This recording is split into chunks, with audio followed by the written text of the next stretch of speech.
La presse de ce mardi 30 mars 2021, passée en revue par Georges Détidiop. Le drame Covid-19. L'Observateur décrit ce matin une terrible détresse des pères de famille licenciés du fait des effets de la pandémie. Licenciement pour raisons économiques. Ces pères de famille racontent les pires moments de leur vie. Et le moins que l'on puisse dire est que les témoignages sont glaçants. Jetés au bord de la dépression, lâche Thierno Ndiaye, alors que Adiniel So confie ne plus parvenir à effectuer ses dépenses intimes. Quant à Massayer Gomez, il dit être hébergé avec sa famille par son oncle. Pour Youssou Diop, faire bouillir la marmite est devenu un parcours du combattant.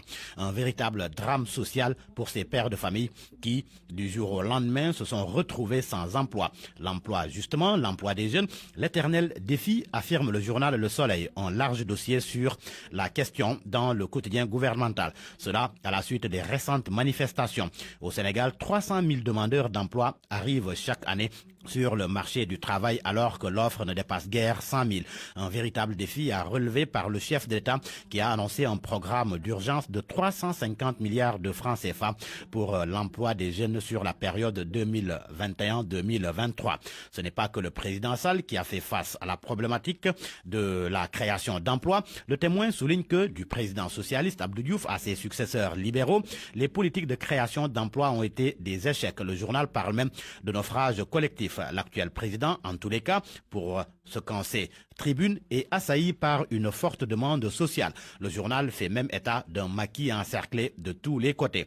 Selon le journal, le président Sall fait face aux pères de famille, aux chômeurs, aux pêcheurs, aux enseignants, aux travailleurs de la santé et des autres secteurs, mais également à la flambée des prix de plusieurs produits. De l'électricité donc dans l'air si l'on se fie à Tribune qui ajoute que le prix du ciment, les taxes portuaires qui connaissent une hausse.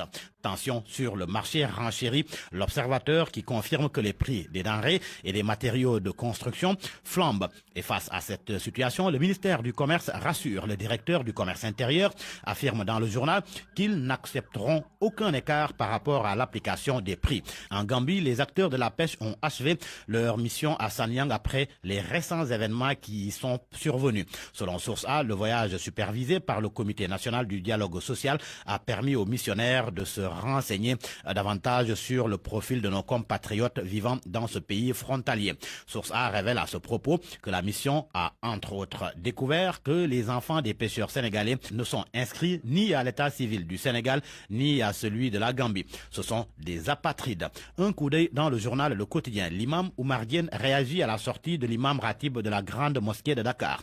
L'imam Oumar Diène, qui évoque un vieux contentieux entre lui et l'imam Moussa Sam, dit être contesté par seulement 2 ou 3 personnes en tant que coordinateur de la Commission nationale de concertation du croissant lunaire. Selon lui, la voix de Alun Moussa Sam ne dépasse pas la grande mosquée de Dakar et l'Association nationale des oulémas n'est pas une affaire de l'ébout. 2 religieux qui font l'objet des unes de journaux, Serigne Modou Kara et Serigne Fallou Dieng, le président du Cercle des intellectuels soufis. Dans Vox Populi, Serigne Modou Kara charge tous les acteurs après les violences de début mars. À son avis, ce qui s'est passé a choqué, ému et déçu beaucoup de monde et l'on doit tous avoir honte. Pendant ce temps, Serigne Fallou Dieng, dans un entretien accordé à Source A, dit ne pas croire un seul instant que le leader de Pastef a violé la masseuse Adji Sarr. Toutefois, il est convaincu qu'il s'est passé une escapade entre eux. Il confie aussi que des états-majors nantis et bien établis à Touba, de connivence avec des cercles Mbaké ont voulu pousser Macky Sall à bout pour ensuite installer un conseil de transition qui sera dirigé par Maître Madi Kenyang, peint comme un homme de consensus. Il n'y a pas eu consensus sur la tenue des élections locales. Un désaccord que relève le journal LAS. Mon confrère parle de germe d'une autre crise politique, une autre bombe donc à désamorcer quand on y ajoute les discours violents et haineux. Au sujet toujours de ce report des locales sans consensus, un report au forceps de la vie de Sud Quotidien qui pourrait impacter sur le vent de décrispation qui souffle actuellement dans le pays. Et si l'on en croit les Échos, le tout tour est joué. Et pour cause, le bureau de l'Assemblée nationale s'est réuni hier.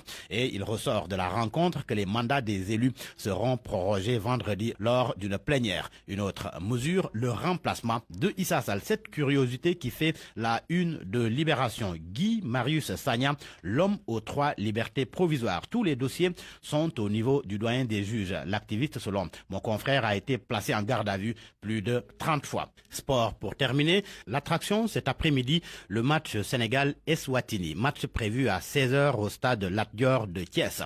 Réussir le coup tactique en 3-5-2. Peut-on lire à la première page du journal Stade. À la une de Record, mon confrère s'exclame: offrez-nous du jeu et des buts. À vos kiosques et bonne lecture.